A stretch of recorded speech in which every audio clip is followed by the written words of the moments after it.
Do you remember being in elementary where you had that one friend or that classmate who was incredibly active all morning long? And it wasn't until they got to lunch, recess, maybe even needed PE, and then after all of that was done and they got back in the classroom, that afternoon, they were chilling.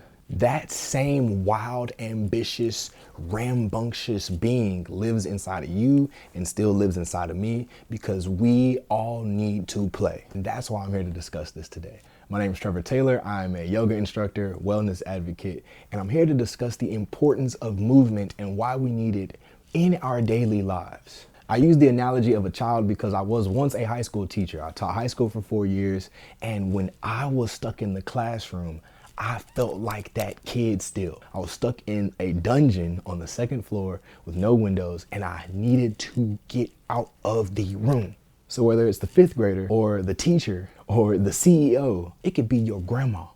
We all have this innate desire to move our bodies. Now, what I mean by movement is not that you have to be in the gym for 2 hours a day. All I'm asking is that you practice some type of movement. Some pretty common benefits of movement that a lot of us are aware of: increased energy levels, an immediate mood booster, and it decreases your risk of dis-ease. In my first year of teaching, I wasn't coaching, I was just in the classroom. Getting caught up in the pattern of Monday through Friday, it had an impact on my mental health. And after going to therapy, getting a lot of help and support from my people, which was nice, I realized I was missing something in my life: movement. Luckily, by the second semester of my first year teaching, I started to volunteer as a track coach. Once the final bell rung, I was sprinting out to the track to go hang out with the kids. I was the coach, but I wanted to really hang out and play. And then I began to understand the importance of it for my own personal life. Fast forward for the next couple of years as I'm teaching and coaching, my favorite part of my day was being with the kids on the track or on the volleyball court, playing, moving our bodies, jumping, running. I'm grateful that movement was a part of my job.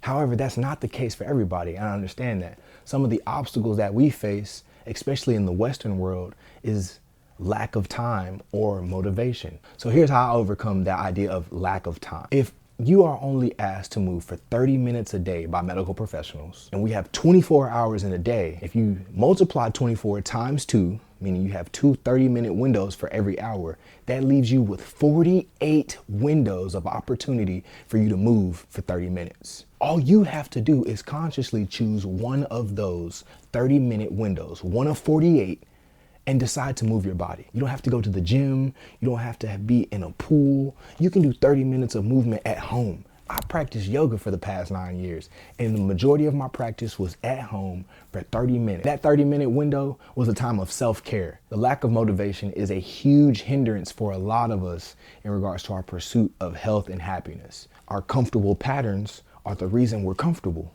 because it's easy. But when you are asked to move or break a pattern to do something out of the ordinary, it's tough to get started. It's tough to get those wheels going because you are now breaking your standard pattern of living. So here's how I overcome my lack of motivation, especially when it comes to movement or any area of my life. I have an intention. So once you set an intention, it's up to you and only you to honor that intention. Don't say that you want to be healthier and then not take steps towards being healthier. And to be real, if you say you want it, but you're not pursuing it, do you really want it? So here are 3 tips to overcoming your obstacle of lack of motivation. 1 is to offer yourself a healthy incentive. You can give yourself an incentive like, hey, after I finish this workout, I'll do something healthy for myself. Like go get some fresh fruit and buy some mangoes and papayas. Some of the good fruits that kind of drip on down your face a little bit. A second tip is to have grace with yourself and be flexible. You might have this ambitious goal to say, okay, Trev, I'm listening to you, and now I'm gonna be at the gym 5 days this week, and you haven't been in the gym in 5 months. You gotta be realistic with yourself. So set a goal to say, I'm gonna be at the gym 1 to 3 times this week for 30 minutes. And let's say you don't hit the goal of 3, but you do hit 1. Understand that life happens. Your situations change. Sometimes you have to adapt, and sometimes we just fall back on old habits. Remember, we're in the process of breaking our old patterns, so it's going to take some time. Which brings me to my third point, which is to have a strong support system. Have people who you know will hold you accountable to being a happier and healthier version of you. Friends, your partner, your parents, family, neighbors. You have a cell phone that is really $1,000 computer and has access to all kinds of apps and resources. Set a reminder and go. Stop blaming it on somebody else, saying, oh man, you ain't text me that you was going to the gym. It's not their job to move your body, it's yours. So I'm holding you accountable to taking care of yourself rather than holding someone else accountable to taking care of you. But really, one of the key components to being able to show up consistently in your health journey is to do something that you love. Don't allow your exercise to be torture. It should be enjoyment. Some of us want to do yoga and just stretching. Some people want to go and lift heavy weights. Some people want to go ride their bike through mountains, jumping off cliffs, and some people want to skateboard. I don't care what you do, but go play. Move your body. So find an activity that you enjoy because you like to do it, not because your family, friends, or social media said this is the new hot trend. Again, what is your intention behind this movement journey? Is it to impress somebody? Because if that's the case, I'm gonna tell you right now, it's gonna be short-lived and you won't do it for long. But if this is for the longevity of yourself, if this is an opportunity for you to honor your body and honor your own energy, then you will find ways to show up consistently. And the key to that is to doing something that you enjoy. Some additional benefits of a regular practice of movement or exercise is that it releases endorphins, which are the feel-good hormones that are released by the brain.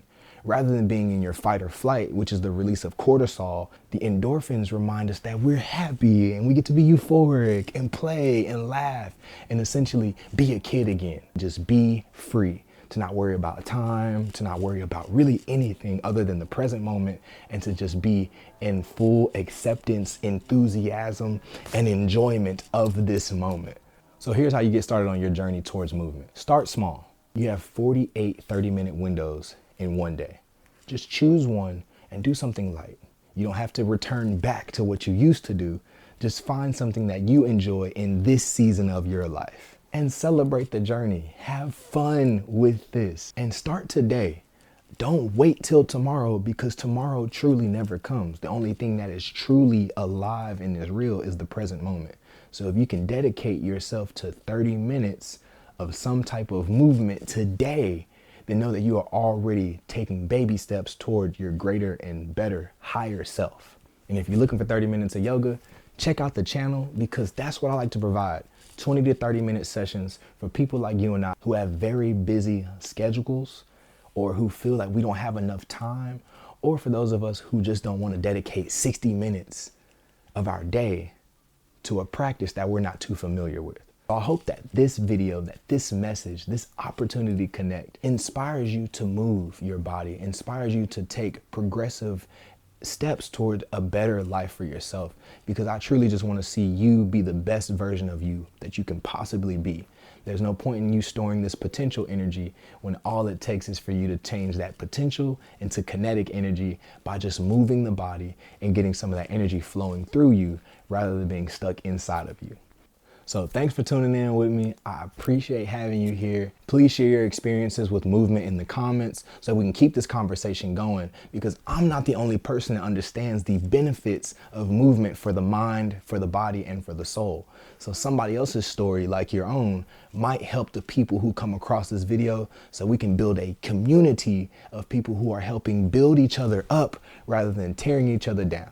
I love y'all so much. My heart goes out to you, and I'm gonna leave you with this. The light in me honors and loves the light in you, and that's the true meaning of namaste.